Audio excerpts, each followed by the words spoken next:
12:30 बजे के बाद क्या होता है, अखाड़े के साधु संत क्या करते हैं, पाटून पुल जो बने हैं वहां पर क्या नजारा होता है। और इसलिए कि अखाड़े की परंपरा चलती आ रही है। हम लोग से 5 घंटा सोते आराम लेते हैं, बाकी दिन से जाके इसलिए नाइट में ज्यादा करके हम लगते रहते हैं। हम तो बर्फ में भी ऐसे रहते हैं, केदारनाथ बद्रीनाथ चारों धाम में। तो वहाँ तो इससे भी ज्यादा होती है, इधर तो कुछ नहीं है, वहाँ माइनस की डिग्री में। महाकुंभ की एक रात पंजाब केसरी के साथ में आपका स्वागत है और मैं हूं सैयद आकिब रजा। हालांकि दिन की तस्वीरें तो आपने देखी हैं और रात का नजारा क्या रहने वाला है ये आज की रात हम आपको बताएंगे।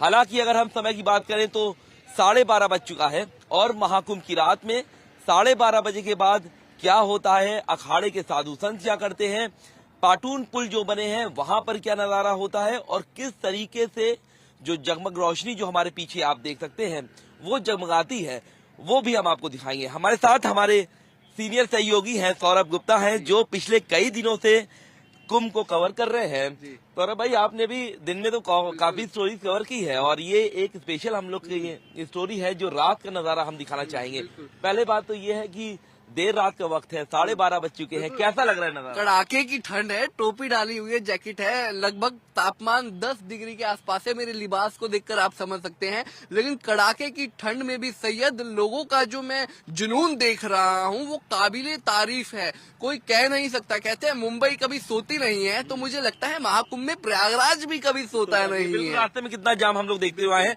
एक पुल को छोड़ा फिर दूसरे पुल से हम लोग आए। और हम बता दें कि ये रास्ता हम लोग ने इसलिए चुना है क्योंकि आगे भीड़ बहुत थी और हम लोग को ये दिखाना था आपको पीछे का नजारा, तो हम लोग ने यहाँ पर गाड़ी रोकी।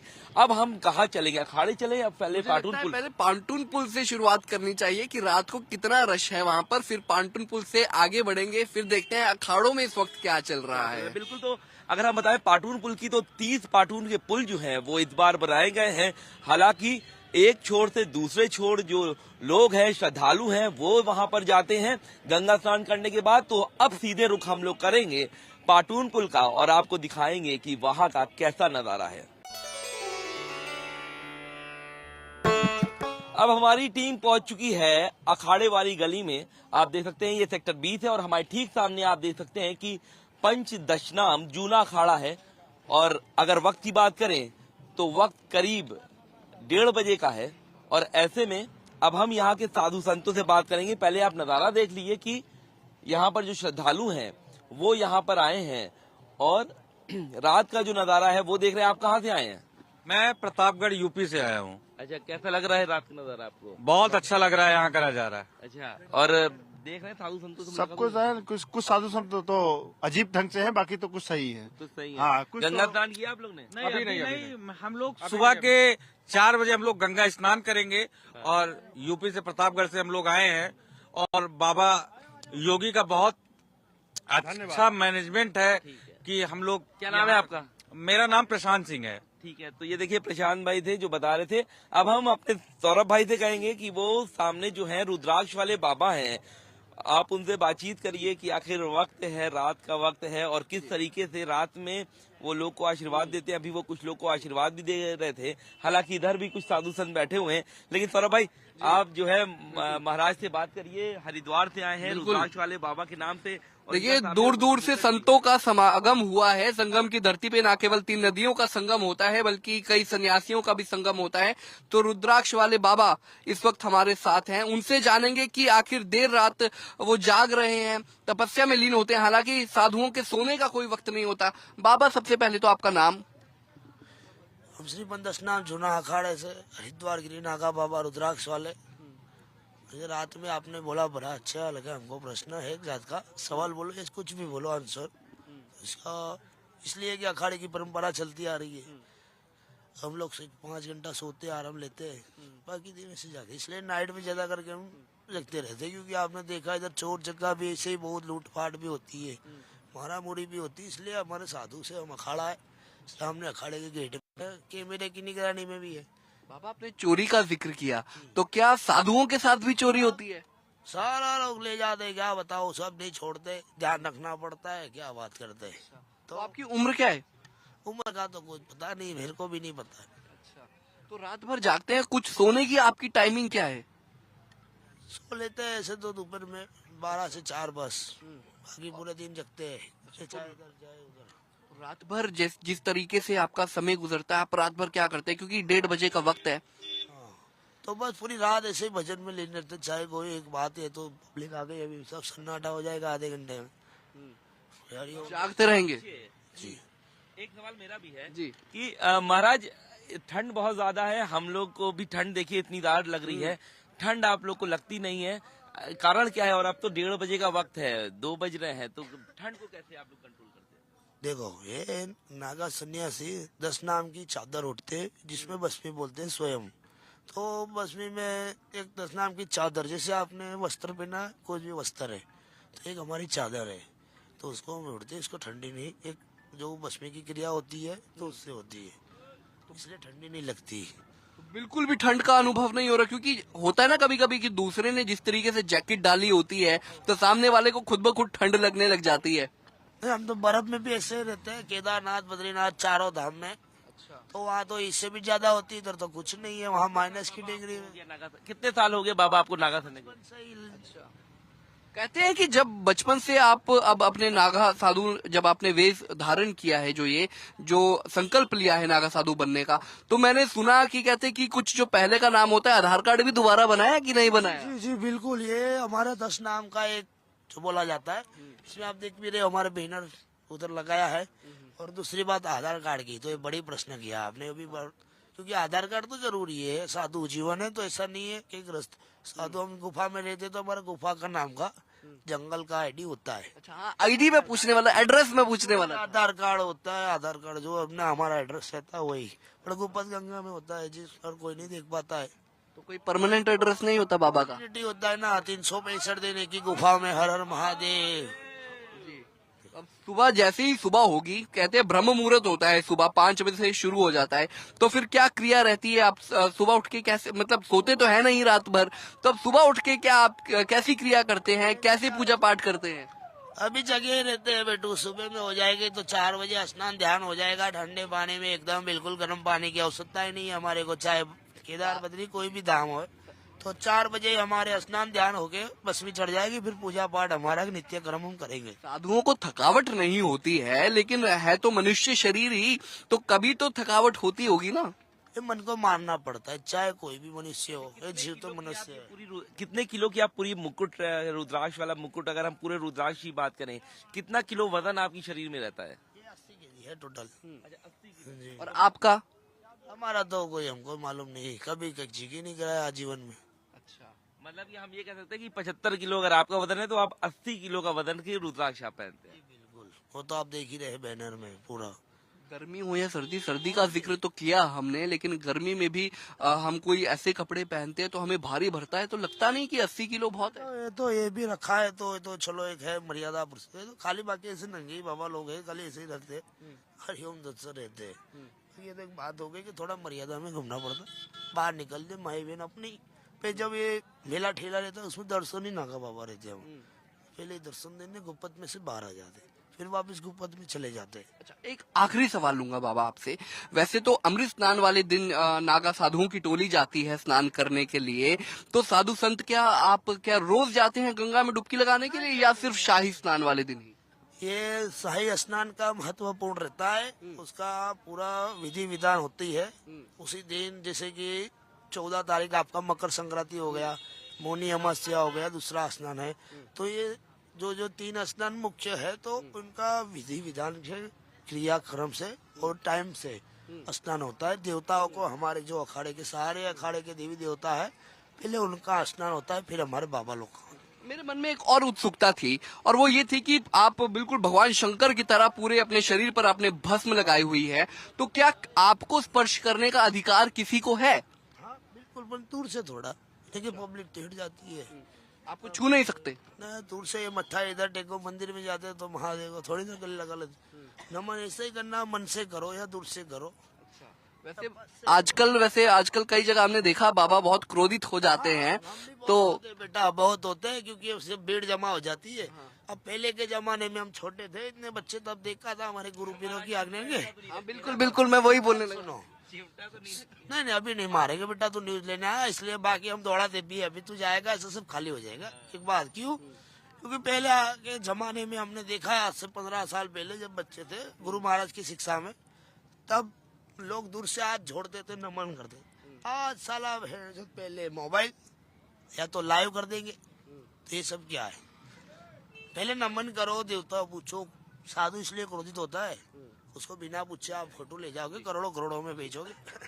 ठीक है, तो किस तरीके से संतों के पास जाना चाहिए, साधुओं के पास जाना चाहिए, वो बाबा ने हमें बताया कि गुस्सा तभी आएगा जब गुस्सा चढ़ाया जाएगा। तो कुल मिलाकर यह है, रात की तस्वीरें देखिए हम आपको दिखा रहे हैं। ठंड बहुत ज्यादा है लेकिन बाबा को ठंड नहीं लगती है, और ये तस्वीरें देखिए लगातार सईद मैं दिखा रहा हूँ। चलिए अब आगे बढ़ते हैं, और आगे कहाँ ले जा रहे हैं आप हमें? देखिए बगल में बाबा कुछ बना रहे हैं, हम उनके पास जाना चाहते हैं।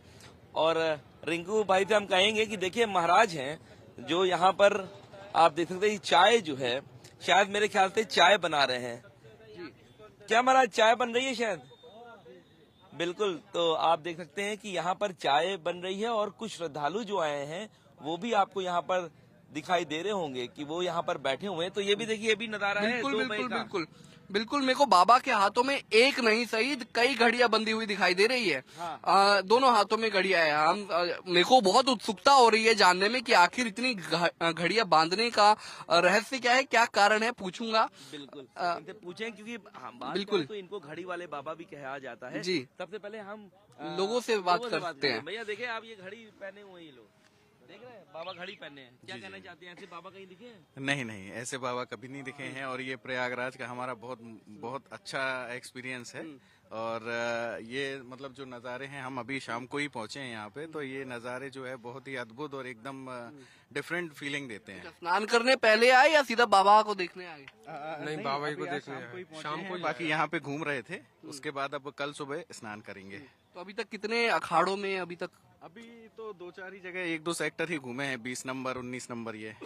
जी। तो ठंड बहुत है सही, लेकिन लोगों में भी देखिए उत्सुकता बहुत होती है जानने की नागा साधुओं को, क्योंकि महाकुंभ का ही केवल एक अवसर है जिसमें नागा साधु मिलते हैं, देखने को मिलते हैं, और उनका आशीर्वाद लेने का सौभाग्य प्राप्त होता है। लेकिन इस बार अगर मैं महाकुंभ की बात बताऊं तो बाबा को क्रोधित करने का तस्वीरें सामने आई है। कोशिश हमारी रहेगी कि कारण ये भी है ना कि जब कुछ सवाल ऐसे होते हैं तो बाबा आक्रोशित हो ही जाएंगे।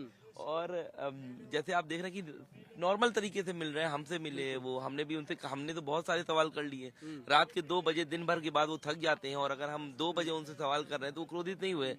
उनका भी कहना है जब आप आइए तो हमसे पहले आशीर्वाद लीजिए और उसके बाद आप शुरुआत करिए आप अपने सवालों की। कुछ लोग आते हैं वो फौरन मोबाइल कर लेते, तो वो हेसिटेट होंगे, क्योंकि वो एक ऐसी जिंदगी जी रहे हैं जो एकदम अलग है, और उसी अलग जिंदगी में वो उनका क्रोधित हो जाते हैं। लेकिन जैसे आप सामने देख रहे हैं कि अभी हम बात करेंगे इनसे कि इनके हाथों में है घड़ी है बनी है, और इनके दिन की तस्वीर करें तो ये पाँव में भी घड़ी बांधते हैं। और इनसे ये जानने की मैं कोशिश करता हूँ कि आखिर जो है घड़ी का क्या जो है महत्व है, क्यों घड़ी बांधे हैं, क्योंकि कई जगह जो है ये घड़ी बांधे हैं। हालांकि अभी कुछ लोग इनसे बातचीत कर रहे हैं। हम आप महाराज के साथ ही रहते हैं? तो तस्वीरें देखिए दिखा रहे हैं हम। आप महाराज के साथ रहते हैं? कहाँ? मैं बिहार से हूँ। अच्छा, बिहार से हैं। यहाँ श्रद्धालु हैं? जी। अच्छा, चाय बना रहे हैं? जी, चाय महाराज सोते कब हैं?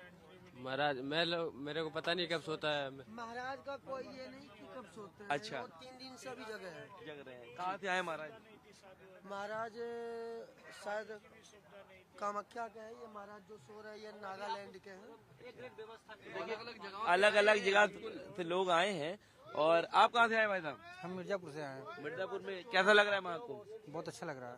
अच्छा लग रहा है? बहुत अच्छा लग रहा है। तो आप देख सकते हैं कि जो लोग हैं वो आपको दिखाई दे रहे होंगे कि यहाँ पर जो लोग हैं वो जो है जमा है, और यहाँ पर जो है रात का नज़ारा देख रहे हैं। हम आगे भी चलेंगे, आपको दिखाने की कोशिश करेंगे कि देखिए ये सड़क आपको दिख रही होगी। हालांकि अगर हम सड़क की बात करें तो आपको रौनक भी दिखाई दे रही होगी। 2-2:30 बजे का वक्त है, और आप देखिए ट्रैक्टर भी यहाँ से चल रहा है, ट्रैक्टर भी आप देख सकते हैं, और जूना अखाड़ा हमारे सामने है, और श्रद्धालु जो हैं वो आ रहे हैं, जा रहे हैं, और यही ये नज़ारा आपको देखने को मिलेगा। हालांकि ये नज़ारा 144 सालों के बाद आपको देखने को मिल रहा है। ये एक अनूठा संयोग है जो 144 साल के बाद आया है। हालांकि 6 साल के बाद कुंभ का मेला फिर से 2031 में यहाँ प्रयागराज में लगेगा और उसके बाद फिर 12 सालों के बाद महाकुंभ लगेगा। तो ये तस्वीर में हम और आगे चलेंगे, अपने सहयोगी सौरभ के साथ आगे चलेंगे और जानने की कोशिश करेंगे कि आखिर आगे क्या तस्वीरें हैं, क्योंकि महाराज अभी व्यस्त थे। तो अब हम आगे चलेंगे और देखेंगे किस तरीके का नजारा जो है वो महाकुंभ की रात में देखने को मिल रहा है। रात के लगभग 2:30 बजे का वक्त है।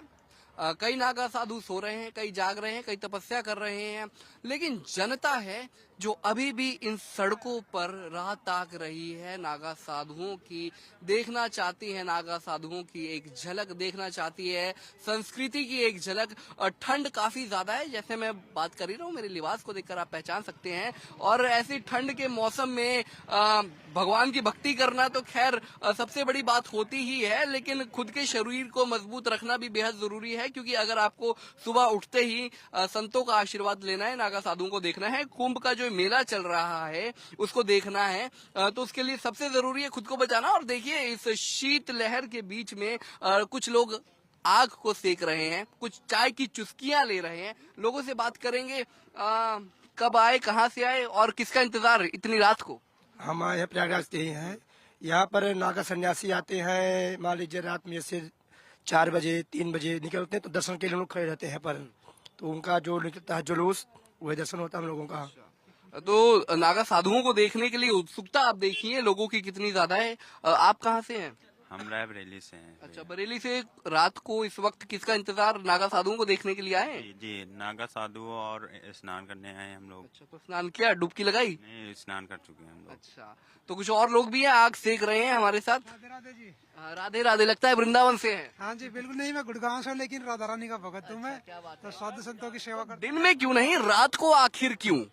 सर देखो जाम इतना लगा हुआ था, इस वजह से थोड़े लेट देखिए, जाम एक बहुत बड़ा फैक्टर है सहित की लोग दिन में चलने से बच रहे हैं और रात को उनको उम्मीद है। ठीक सामने भी आप देख सकते हैं जाम लगा हुआ है और 2:30 बजे का वक्त है और जाम की समस्या झेल रहे हैं।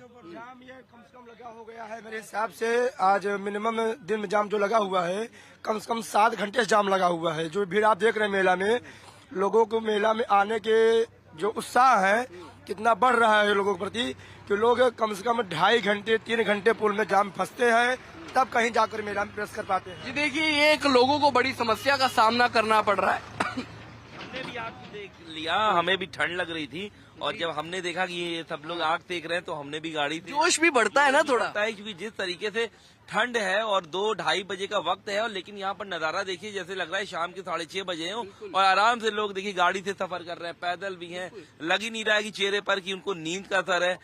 और हम लोग तो वैसे भी दिन भर की खबर करते हैं और खबर करने के बाद थोड़ी थकान जरूर रहती है, लेकिन ऐसी खबरें जब करते हैं तो थकान दूर हो जाती है। तो सही, मैंने रात के 2:30 बजे का जिक्र किया, आपने शाम का जिक्र किया। अगर हम अपने चारों तरफ निगाहें घुमाएं तो लगता नहीं है कि रात के 2:30 बजे हैं। बिल्कुल नहीं लग रहा है, जैसे लग रहा है कि आसमान के जो तारे हैं वो जमीन पर उतरे हैं। और जो एरियल व्यू आपने दिखाया था कुछ दिन पहले, और जैसे लग रहा था कि पूरा का पूरा तारे जो है वो जमीन पर आ चुके हैं, और वैसी ही रोशनी जो है वो आपको यहाँ पर दिख रही होगी। 67,000 से ज्यादा जो फसाद लाइटें हैं वो इस्तेमाल हुआ है महाकुंभ नगर में। और उसके बाद जितने सेक्टर है, यहाँ 25 सेक्टर है, 25 सेक्टर के बाद 4000 हेक्टेयर में आपका ये पूरा मेला है, और उसमें 30 पार्टून पुल बनाए गए हैं। लेकिन आप देख सकते हैं कि जो लोग हैं, मैं तो देख के रह गया हूँ कि अखाड़ा गए हम लोग, अखाड़े के बाद पाटून पुल गए, और पाटून पुल के बाद जब हम लोग ने इधर आए तो देखा कि लोग जो है फ्रेश है और नागा सन्यासियों का इंतजार कर रहे हैं। और खास बात यह है कि वेस्टर्न कल्चर लोग अडॉप्ट कर रहे हैं, लेकिन नागा सन्यासी की क्या संस्कृति है, क्या इनका इतिहास है, उसको देखने के लिए युवा है। बिल्कुल, हाँ, यही बात मैं कह रहा था कि सबसे ज्यादा तादाद अगर किसी की है तो वो युवाओं की है। देखिए, हम नागा साधुओं की बात करते थे तो यूट्यूबर्स इस बारी काफी ज्यादा देखने को मिले, लेकिन यूट्यूबर्स और युवाओं को मैं अक्सर जोड़ दिया करता हूँ, और टेक्नोलॉजी का पूरा फायदा उठा रहे हैं और नागा साधुओं के साथ फोटो भी खिंचा रहे हैं, उनकी वीडियो भी बना रहे हैं, कर रहे हैं उनका। अच्छा, हम कहेंगे इधर भी देखिए अमिताभ बच्चन के शहर में एक शख्स खड़े हैं जिनकी हाइट हमें अमिताभ बच्चन जैसी लग रही है। हमें आना पड़ा आपके पास, और कहाँ से आप आए हैं, क्या कहना है? मैं मुंबई से आया हूँ। तो मुंबई वैसे मैं राजस्थान से हूँ, लेकिन अभी मुंबई से आया हूँ। तो रात का ही वक्त, मैं ये सवाल आपसे भी पूछ रहा हूँ कि रात का ही वक्त क्यों चुना? रात में थोड़ा अलग ही मजा है, देखने का आनंद है। जैसे ग्रीन टी पीना था और रात में मतलब घूमे, और रात का जो नजारा है वो सुबह में नहीं है, दिन में नहीं है। देखिए आप मुंबई के हैं, मुंबई भी कभी, मैं अभी थोड़ी देर पहले अपने सहयोगी से बात कर रहा था कि कभी सोती नहीं है मुंबई। प्रयागराज को देखकर भी कुछ वैसा ही लग रहा है? हाँ बिल्कुल, उससे भी ज्यादा अच्छा लग रहा है। जैसे अभी दिन हो ऐसा लग रहा है, और नागा सन्यासी, अघोरी साधु, ये सब रात में अभी भी बैठे हैं। वैसे दूसरी मुंबई है, देखिए लाइटों के मामले में भी और जाम के मामले में भी। बिल्कुल बिल्कुल। आपको आने में किसी तरीके की दिक्कत परेशानी हुई? बहुत परेशानी हुई, लेकिन अंदर आते ही नहाने के बाद एकदम थकावट दूर हो गई, जैसे एकदम फ्रेश हो गए। ये प्रयागराज की खासियत है। देखिए अगर आप संगम के तट पर डुबकी लगा लेते हैं ना, तो सारी ठंड भी दूर हो जाती है, थकावट भी दूर हो जाती है। जी चलिए आपसे भी बात करते हैं। कोल्हापुर से मैं आया हूँ, बहुत ही अच्छा लगा यहाँ पर, और बहुत ही आलीशान एकदम बना हुआ है। अच्छा, एकदम बढ़िया लग रहा है। बढ़िया लग रहा है। वहाँ पर भी भारतीय जनता पार्टी की सरकार है, यहाँ पर योगी सरकार है। योगी सरकार सरकार में जिस तरीके से महाकुंभ का आयोजन हो रहा है, क्या मानते हैं कितना सफल देखते हैं तैयारियों को? जो देखते हैं, पहले कहते थे कि महाकुंभ में जो है लोग भटक जाते हैं, स्वच्छता नहीं होती। आपने देखा पूरा महाकुंभ को, क्या लगा? नहीं, वैसा कुछ नहीं, कोई भटकने वाले नहीं, बहुत बढ़िया। योगी तो तुरंत पीछे उठाने वाला तैयार रहता है। मैंने देखा, मैं जो पिछला जो घाट है वो क्या बोलते हैं, संगम घाट, वहाँ पे गया था, इतनी साफ सफाई है पूछो मत। सईद, मैं फिर आपके पास आना चाहूंगा, क्योंकि देखिए स्वच्छता सबसे महत्वपूर्ण है। प्रधानमंत्री भी स्वच्छता का जिक्र करते हैं, और महाकुंभ में स्वच्छता तो मैंने भी देखी। और इसको लेकर, क्योंकि आप खुद प्रयागराज के रहने वाले हैं, ना केवल एक संगम आपने देखा, हम रात को भी यही बात कर रहे थे, आप कई संगम देख चुके हैं। तो कई कुंभ देख लिए हैं। कई कुंभ देख। तो अगर रिपोर्टिंग लाइन की बात की जाए तो ये मेरा तीसरा कुंभ है। और अगर स्वच्छता की बात की जाए तो स्वच्छता का विशेष ध्यान रखा गया है, क्योंकि ये कहा भी गया था कि स्वच्छता जो है वो पूरे महाकुंभ में देखने को मिलेगी, क्योंकि जिस तरीके से श्रद्धालु आएंगे उसी तरीके से यहाँ पर जो कर्मी हैं उनको यहाँ पर लगाया गया था। खास बात यह है कि अभी आपने जो बात किया कि ये जो जिला है ये सोया नहीं है, मुंबई जैसा है, तो यूपी में 75 नहीं 76 जिले हो गए अब, और 75 जिले तो सो गए होंगे, लेकिन 76वां जो जिला है ये जगमगा रहा है। और इसकी जो जगमगाहट है वो 26 फरवरी तक रहेगी, और 26 फरवरी तक आप जो भी श्रद्धालु हैं जो आएंगे उनको ऐसा ही नजारा देखने को मिलेगा। हालांकि जो अखाड़ों के साधु संत हैं वो बसंत पंचमी के बाद जाने लगते हैं। कल्पासी जो है वो 12 तारीख को माघी पूर्णिमा का स्नान पर्व है, तब वो चले जाएंगे। उसके बाद तीसरे दिन त्रिजटा का स्नान होता है, तो त्रिजटा के बाद पूर्ण रूप से जो मेले में कल्पासी होते हैं वो चले जाते हैं। फिर आखिरी जो स्नान पर्व होता है वो होता है आपका महाशिवरात्रि का। महाशिवरात्रि के पर्व में कुछ लोग यहाँ बचते हैं, लेकिन जो प्रशासन है, मेला प्रशासन है, वो इसी तरह लाइटों को लगाए रखता है, और जितने भी और लोग हैं उनको बुलाता भी है कि आप लोग भी आ सकते हैं और आनंद ले सकते हैं। तो फिलहाल जो नजारा है, बहुत ठंड है इस समय, क्योंकि 3-4 दिनों से ठंड नहीं पड़ रही थी, लेकिन कल से ठंड जो है वापस लौटी है। और मैं भी टोपी नहीं लगाया था, लेकिन मुझे ठंड लगी तो मैंने भी टोपी लगा लिया। तो ये है कि अब ये चाय का नजारा है, देख सकते हैं कि जो लोग यहाँ पर आ रहे हैं वो यहाँ पर जो है देख सकते हैं कि आग ताप रहे हैं। तो ये बयां कर रहा है कि ठंड है। और हमारे ठीक बगल में आप देखिए, ये अभी नया रेलवे का जो ब्रिज है ये बन करके तैयार हुआ है, ट्रेन भी जा रही है। ये इत्तेफाक है कि बहुत कम ट्रेनें यहाँ से जाती हैं, लेकिन हम जब यहाँ पर कवर कर रहे हैं तो देखिए ट्रेन भी यहाँ से जा रही है। हम रिंकू भाई से कहेंगे कि देखिए वो ट्रेन को भी दिखा दें कि हमारे पीछे जो ट्रेन जा रही है ये भी नया पुल का है। महाकुंभ के लिए ही ये ट्रेन जो पुल ब्रिज है उसको बनाया गया था। तो ये एक अच्छा नजारा है, मूवमेंट भी यहाँ पर देखने को मिल रहा है। तो कई लोग ये सोचते हैं कि हम शाम को टहलें, रात में टहलें तो इजी होगा। तो ये अच्छा जो देखने को मिला है कि जो साधु संत हैं वो दिन में भी बैठते हैं और रात में भी वो श्रद्धालुओं के लिए मेरे ख्याल से 2:30 बजे तक तो मैंने देख लिया उनको, तो 2:30-3 बजे तक श्रद्धालु अपने कुछ को इंतजार में वो बैठते हैं। उसके बाद वो 4 बजे कुछ लोग गंगा स्नान करते हैं और उनकी फिर दिनचर्या जो है वो शुरू हो जाती है। तो साधु संतों की एक दिनचर्या है, लेकिन दुकानदारों की भी देखिए एक पर्टिकुलर दिनचर्या है, और बात हम दुकानदारों से भी करेंगे। देखिए ग्राहकों की बात कर रहे हैं, श्रद्धालुओं की बात कर रहे हैं, आयोजकों की बात कर रहे हैं, तो दुकानदारों की बात भी करनी पड़ेगी। क्यों? क्योंकि जितने भी श्रद्धालु आ रहे हैं, ठंड है तो चाय की चुस्की तो लेनी पड़ेगी। और रात के इस 2:30 बजे देर रात का वक्त है, हालांकि कुछ ही घंटों में अब सुबह हो जाएगी। 26 जनवरी का मौका है, दुकानदार भी लगातार अब ड्यूटी दे रहे हैं, 24 24 घंटे की शिफ्टिंग में ये ड्यूटी चल रही हैं। तो चाय बनाई जा रही है, ठंड का मौसम है, दुकानदारी तो बड़ी होगी, महाकुंभ चल रहा है, तो कैसा लग रहा है? क्योंकि आप भी जिस तरीके से चाय बना रहे हैं, हालांकि एक व्यापार है, लेकिन कहीं ना कहीं सेवा का मौका तो आपको भी मिला। तो देखिए तस्वीरें हम आपको दिखा रहे हैं, गर्मा गर्म चाय बन रही है, चाय की चुस्कियां भी हम आपको दिलाएंगे, लेकिन इस वक्त की देखिए तस्वीरें बेहद दिलचस्प है। कुछ आप भी बोलना चाहते हैं? अच्छा, तो अदरक कूटा जा रहा है, अदरक कूटा जा रहा है, देखिए, क्योंकि सर्दियों में अदरक की चाय पीने का तो जो मजा है सईद, वो एक अलग ही मजा है, और कुल्हड़ की चाय ऊपर से हो जाए तो ये जो कुल्हड़ है ना, ये खास तरीके के जो कुल्हड़ हैं ये मंगवाए गए हैं। और चूंकि कई लोग जो होते हैं ना, वो कुल्हड़ की चाय पीना पसंद करते हैं। अगर हम जाएंगे, हाँ, गुड़ की चाय बनाते हैं, कुल्हड़ में आप पी सकते हैं। तो ये क्या है ना कि इससे आपका कोई भी नुकसान नहीं होगा।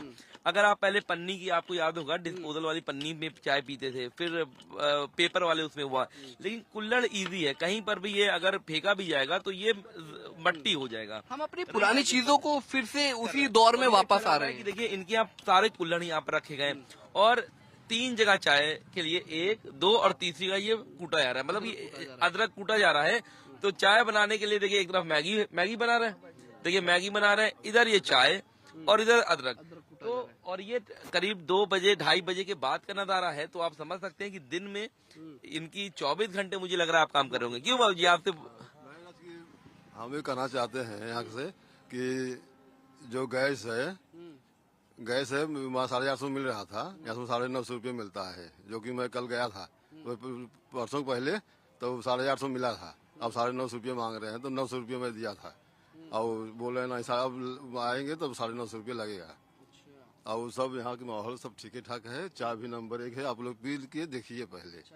तो चाय भी नंबर 1 है। सर्दियों में तो चाय का एक स्वाद ही अलग आता है, और ऊपर से जब अदरक वाली चाय पीने का आनंद हो तो खैर बिल्कुल गला अच्छा हो जाएगा। तो ये देखिए अलग अलग रंग हम आपको दिखा रहे हैं। मैगी का लुत्फ उठाइए आप। इस 2:30 बजे के वक्त में रात है, और आज कोहरा थोड़ा नहीं पड़ा, ठंड हालांकि बरकरार है, और ये तस्वीरें, मौसम थोड़ा साफ है, और ये तस्वीरें देखिए हम दिखा रहे हैं। राजपथ वाली फीलिंग आज मुझे आ रही है यहाँ पे। सही, हम लोग जो है इस समय सेक्टर नंबर करीब 17 में होंगे, और उसके 2 अगर हम अपोजिट जाएंगे तो फिर वो अखाड़े वाली गली थी, लेकिन अब यहाँ पर हम अलग जगह पर आए हैं, और ये नजारा देख रहे हैं कि आखिर किस तरीके का यहाँ पर, मतलब ही सही बात है, कुछ ही घंटों के बाद उजाला हो जाएगा, लेकिन जिस तरीके से गाड़ियों का मूवमेंट आप देख रहे हैं हो रहा है, जैसे लग नहीं रहा है कि इतनी देर रात का वक्त है। मुझे ये लगा था शायद चोरी करने जा रहे हैं, लोग मिलेंगे कि नहीं मिलेंगे, सन्नाटा होगा, लेकिन सन्नाटा होगा। लेकिन हम जहाँ जा रहे हैं, पाटून पुल में गए, वहाँ भीड़ दिख रही थी, तो अब यहाँ पर आ रहे हैं, अखाड़े आ रहे हैं, तो वहाँ पर भी हमें कुछ ना कुछ दिखा। यहाँ पर भी लोग यहाँ पर आराम से बैठे हैं, नागा सन्यासियों का इंतजार कर रहे हैं, साधु संतों का जब वो नहाने जाएंगे।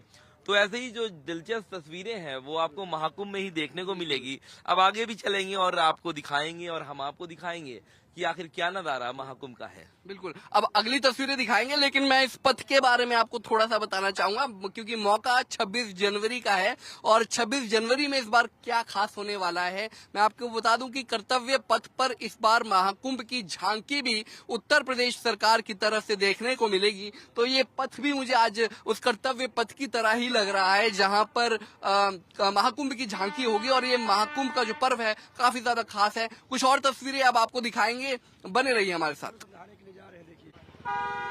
अब हम पहुंच चुके हैं पाटून पुल पे, और आप देख सकते हैं, पहले तस्वीर देखिए कि ये पाटून पुल का नजारा आपको दिखाई दे रहा होगा, और समय की बात करें तो लगभग 3 बज रहे हैं, और आप देख सकते हैं कि जो लोग हैं वो आपको दिखाई दे रहे होंगे। ये खास पाटून पुल यहाँ पर बनाए गए हैं। इस बार के महाकुंभ की अगर हम बात करें तो 30 पाटून पुल जो इससे पहले कभी नहीं बने थे, मतलब कि ऐतिहासिक है ये। इससे पहले जितने बने थे वो 30 से कम बने थे, 22 बने थे, लेकिन अब की बार 30 पाटून पुलों को बनाया गया है। और इसका मेन काम होता है कि एक छोर से दूसरे छोर जो श्रद्धालु आते हैं, जो बीच में नदी पड़ती है, उसके लिए ये बनाया जाता है, ताकि जो श्रद्धालु हैं वो एक तरफ से दूसरी तरफ आ सके। सौरभ भाई, आप भी देख सकते हैं कि 3 बज चुके हैं, और उसके बाद जो लोग हैं वो अब धीरे धीरे गंगा स्नान के लिए आपको दिखाई दे रहे होंगे। बगल में खूबसूरत सा शास्त्री ब्रिज आपको दिखाई दे रहा है। इधर जो है रात में जगमगाते सितारे आपको दिखाई दे रहे हैं, जो आपको दिख रहा होगा कि ये लाइट के सितारे हैं।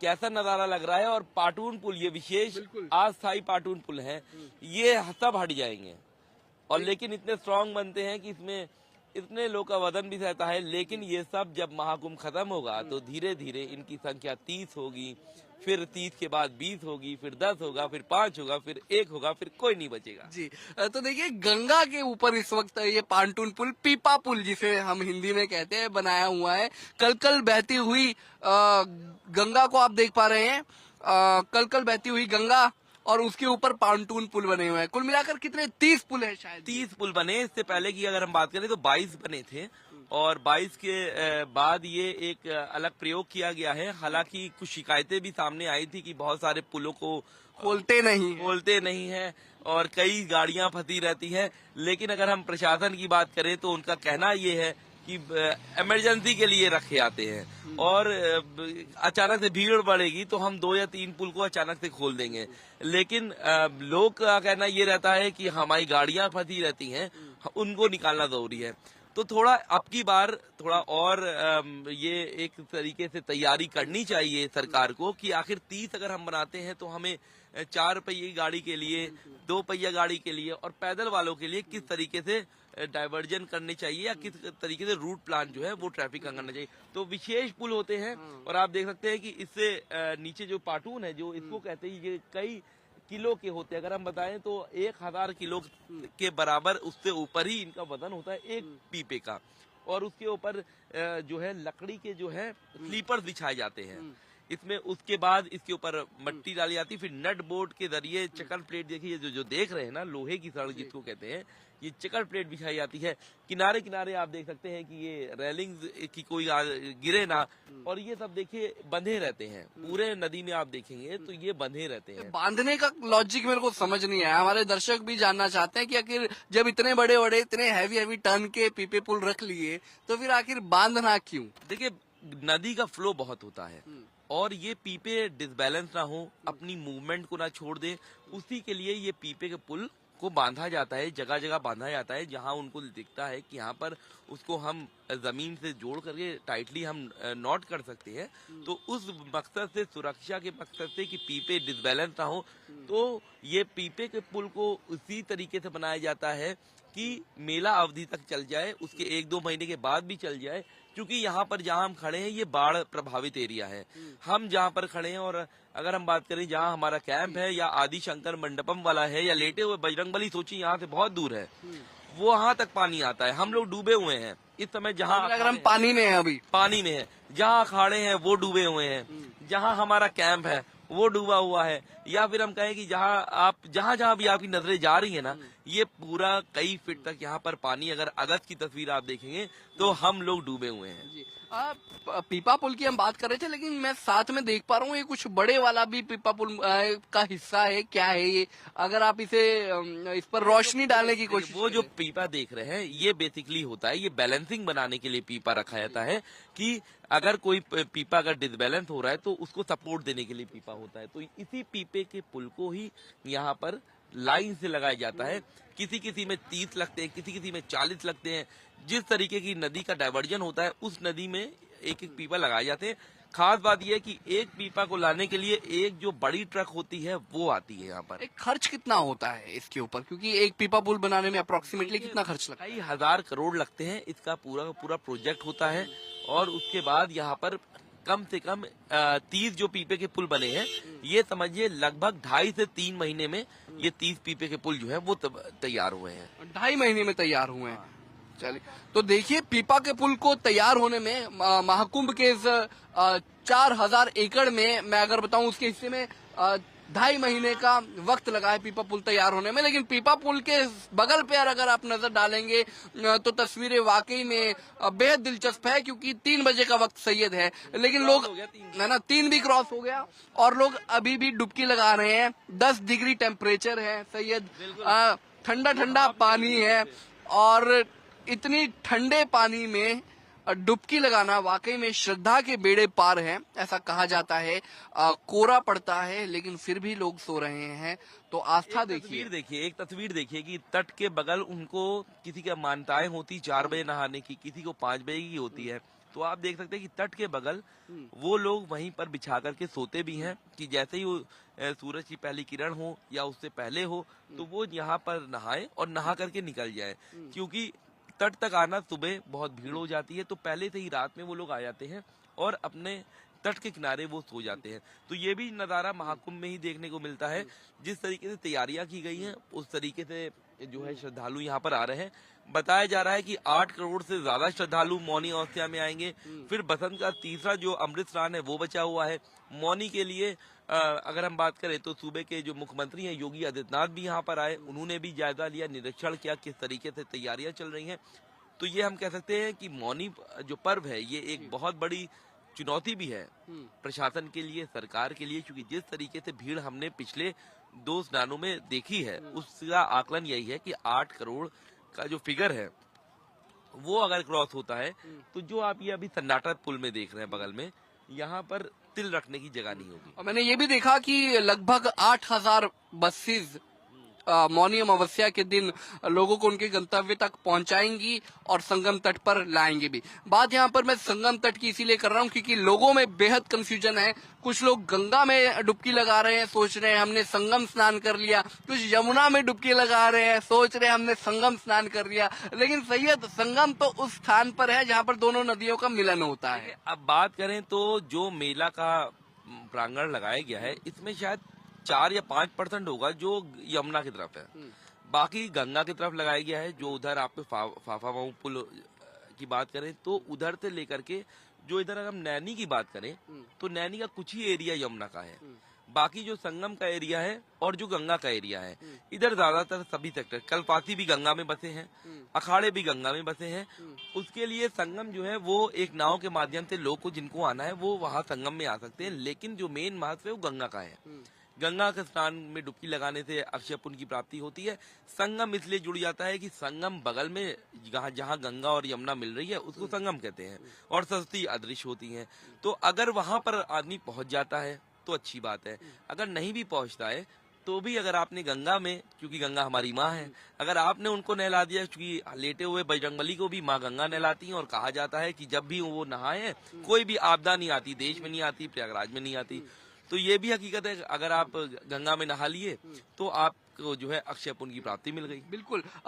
वो श्लोक मुझे फिर याद आ रहा है, प्रयागे स्नान मात्रेण सर्व पापई विनश्यति। तो देखिए, प्रयागराज में आप चाहे गंगा में नहाएं या फिर यमुना में नहाएं, आपको पुण्य की प्राप्ति होनी लगभग तय है। और दशाश्वमेध घाट के बारे में भी मैंने आपको बताया ही था कि वहां पर ब्रह्मा ने 4 वेदों की रचना करने के बाद यज्ञ किया था और प्रथम यज्ञ था सृष्टि का, इसीलिए इस जगह का नाम पड़ा प्रयागराज। क्योंकि प्रयागराज का कितना ज्यादा महत्व है वो हमने आपको बताया। और पीपा पुल भी काफी ज्यादा बैकबोन के तौर पर सैयद काम कर रहा है। बिल्कुल कर रहा है। और ये भी है कि इतनी ज्यादा संख्या में जो पीपे के पुल बनाए गए हैं ये सरकार को भी पता था कि श्रद्धालु आएंगे, क्योंकि 2013 में जिस तरीके से रेलवे स्टेशन में हादसा हुआ था तो उससे 19 में भी सरकार जब आई तो वो सीखी, उसके बाद 25 में आई तो भी सीखी सरकार।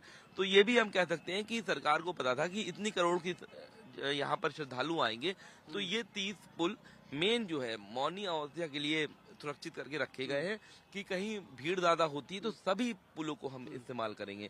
इसीलिए 4 दिन पहले से ही गाड़ियों पर रोक लगा दी गई है, गाड़ियां अंदर नहीं आ रही हैं और जो अंदर की गाड़ियां हैं बस वही बाहर जा सकती हैं, लेकिन बाहर जाने के बाद वो एंट्री नहीं करेंगी। चलिए, दिव्य की बात हो गई, अद्भुत की बात हो गई, अब बात डिजिटल की करेंगे और अगली तस्वीरें जो हम आपको दिखाएंगे वो डिजिटल महाकुंभ की दिखाने जा रहे हैं। महाकुंभ नगर में रात की सुरक्षा किस तरह रहती है इसका जायजा लेने के लिए हमारी टीम पहुंच चुकी है सेक्टर नंबर 4 में। और हमारे ठीक बगल में आप देख सकते हैं कि यहाँ पर जो जवान है वो मुस्तैदी से यहाँ खड़े हैं। अगर हम बात करें तो 3 बजे का वक्त हो चुका है और उसके बावजूद भी आप देख सकते हैं कि जो जवान है वो यहाँ पर खड़े हैं। बाकायदा सबकी यहाँ पर वो चेकिंग भी करते हैं कि जो लोग यहाँ आ रहे हैं, हालांकि जो ऑटो हैं उनको तो ये जाने देते हैं, लेकिन उसके बाद भी आप देख सकते हैं कि यहाँ पर जो सुरक्षा के जवान हैं वो यहाँ हैं। अगर हम महाकुंभ नगर की बात करें तो तकरीबन 10,000 से ज्यादा जो पुलिसकर्मी हैं वो पूरे मेला क्षेत्र में तैनात हैं। सीसीटीवी कैमरे से, ड्रोन की मदद से पैरामिलिट्री फोर्स की मदद से, पीएसी के जवान से बात करें तो सभी की मदद से यहाँ पर सुरक्षा को देखा जा रहा है। और अगर हम बात करें तो एक बड़ा सा हॉल है जहां पर मॉनिटरिंग की जा रही है, सीसीटीवी कैमरे जितने लगाए गए हैं वहां पर देखा जा रहा है। तो हम ये कह सकते हैं सुरक्षा के जो व्यापक इंतजाम है वो यहाँ पर देखने को मिलेंगे। हमारे साथ सौरभ भी, हम उनसे भी बात करेंगे।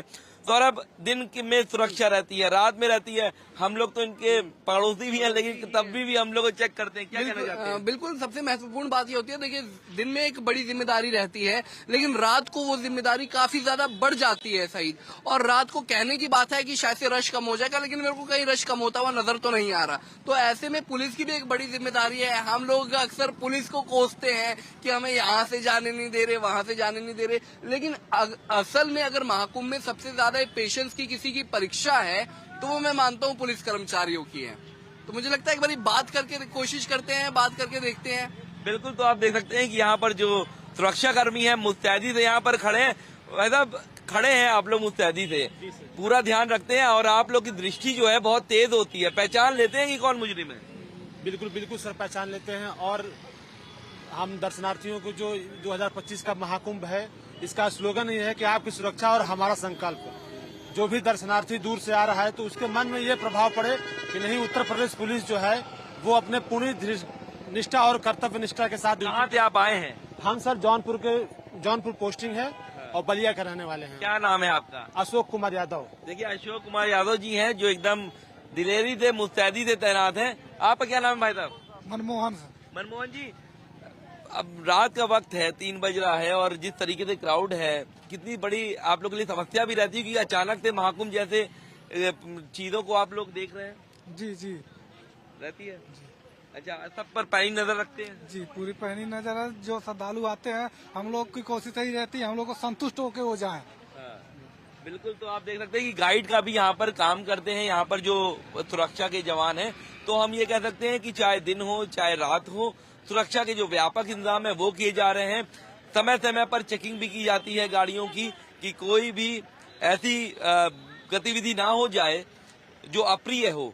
ऐसे में सौरभ भाई, सुरक्षा के इंतजाम आपको दिख रहे हैं ना? बिल्कुल, मेरे भी कई सवाल हैं पुलिस कर्मचारियों से, क्योंकि जिस तरीके से लोगों की कई सवाल हैं कि यातायात में जिस तरीके से बैरिकेटिंग की गई है तो उससे कई लोग परेशान भी है। तो मैं इसी के ऊपर सवाल पूछना चाहूंगा, क्योंकि हम जो कहते हैं ना कि जो पत्रकार है वो लोकतंत्र का चौथा स्तंभ है। जनता एक चीज को लेकर थोड़ी सी परेशान है, वो कह रही है कि हमारे को ना सही रास्तों से जाने नहीं दिया जा रहा। तो उसकी क्या वजह? उसकी मौनी अमावस्या कारण है या आने वाले वक्त में रूट्स को खोल दिया जाएगा? नहीं सर, कोई समस्या, जनता को कोई समस्या नहीं है। भीड़ को देखते हुए उनको उचित जो तय रूट बताया गया है उन रूटों की तरफ डाइवर्ट किया जा रहा है। बाकी किसी को भी, कोई भी दर्शनार्थी हम लोग की एक्टिविटी से परेशान नहीं है। वैसे कहते हैं कि पुलिस की कोई जॉब टाइमिंग नहीं होती, हमारी भी कोई जॉब टाइमिंग नहीं होती। कभी 8.5 घंटे से 18 घंटे भी हो जाते हैं। तो क्या महाकुंभ में आपके साथ भी कुछ ऐसे ही या वही पर्टिकुलर शिफ्ट है आपकी? सर, ये तो हम अपना सौभाग्य समझेंगे। 144 साल बाद हमको मौका मिला है अपना 100% देने का। तो ये हमारे लिए सौभाग्य की बात है कि हम भगवान ने शायद हमको इसीलिए यहाँ पे दर्शनार्थियों की सेवा के लिए भेजा है। तो सर, इसको हम अपने सौभाग्य को देखते हुए और अपना 100% दे रहे हैं और आगे भी देते रहेंगे। 100% दे रहे हैं, लेकिन एक सवाल मैं और पूछना चाहूंगा, दिन की ड्यूटी ज्यादा मुश्किल लगती है या रात की ड्यूटी? यहाँ पे 24 घंटे उतना ही भीड़ रहता है। रात को क्या है, सुबह वाले आने स्टार्ट हो जाते हैं तो लगातार भीड़ चलती रहती है। तो लोगों से कभी कभी लोग भी गुस्सा हो जाते होंगे, या आपका भी आपके भी धैर्य की परीक्षा है? बिल्कुल बिल्कुल, जैसे कभी कभी वीआईपी हमारे सामने से जाते हैं तो बाकी लोग पीछे से आते हैं, कहते हैं कि आपने उनको क्यों जाने दिया। तो हमें सबको कंट्रोल करना पड़ता है। भीड़ को कंट्रोल को देखते हुए हम लोग उनको मेंटेन करते हैं। देखिए, पुलिस अपनी जिम्मेदारी निभा रही है। सही, बिल्कुल। देखिए, इनको जो ऊपर से आदेश मिलेगा उसका इनको पालन करना है। और ये भी बात है कि भाई वीआईपी आते हैं, ये तो है समस्या थोड़ी बहुत, लेकिन इनकी कोई समस्या नहीं है। ये तो खड़े हैं और जो वो बोलेंगे वो मानना पड़ेगा। हालांकि निचोड़ तो ये निकल के आया है कि सुरक्षा के व्यापक इंतजाम है। जिस तरीके से पुलिसिंग की गई थी, ऐसी अभी कोई अप्रिय घटना नहीं घटी है। और हम ये प्रार्थना भी करते हैं, दुआ भी करते हैं, विनती भी करते हैं कि कोई ऐसी घटना भी ना हो। तो सुरक्षा के बिंदु से हमारा जो रियलिटी टेस्ट था वो भी हमने देखने को मिला कि जगह जगह पर सुरक्षा कर्मी जो है वो तैनात नजर आए और वो अपनी शिद्दत के साथ ड्यूटी जो है उसका निवारण कर रहे हैं, निभा रहे हैं। तो रात को लगभग अब 4 बजे 3:30 बजने का, देखिए वक्त इतना ज्यादा बीतते जा रहा है, सुई ट्रेन की तरह भाग रही है घड़ी की, और सुरक्षा व्यवस्था के तमाम इंतजाम हमने आपको दिखाया, जिस तरीके की बैरिकेटिंग की गई है। सैयद, लगातार जिस तरीके से भारी संख्या में पुलिस बल की तैनाती और की जाएगी, क्योंकि मौनी अमावस्या का वक्त है और कहा यह जा रहा है कि लगभग 10 करोड़ लोग मौनी अमावस्या के दिन आएंगे। तो क्या कहा जाए कि 10 करोड़ लोगों को संभालने के लिए यूपी पुलिस की तरफ से कितने सुरक्षा कर्मचारी मोर्चा संभालेंगे? देखिए, अलग अलग डिवीजन है, चाहे हम बात करें लोकल पुलिस की बात करें, चाहे पीएसी के जवान, पैरामिलिट्री फोर्स, सीआईएसएफ, आरपीएफ, सारे फोर्सेस को बुला लिया गया है।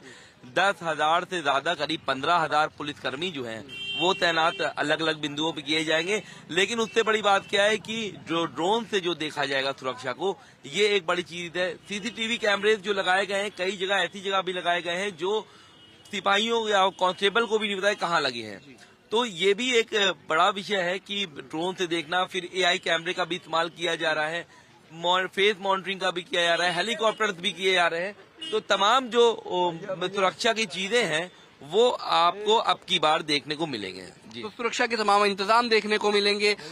शुरुआत से लेकर अंत तक हमने आपको तमाम चीजें बताई हैं कि किस तरीके से रात के वक्त में भी, ना केवल दिन में, दिन की खबरें तो हम आपको बताते रहते हैं महाकुंभ की, लेकिन रात की तस्वीरें भी हमने आपको दिखाई। ट्रैफिक दिन में भी है, रात को भी है, भक्तों का जोश दिन में भी है, रात को भी है। सही, बिल्कुल, रात में भी है।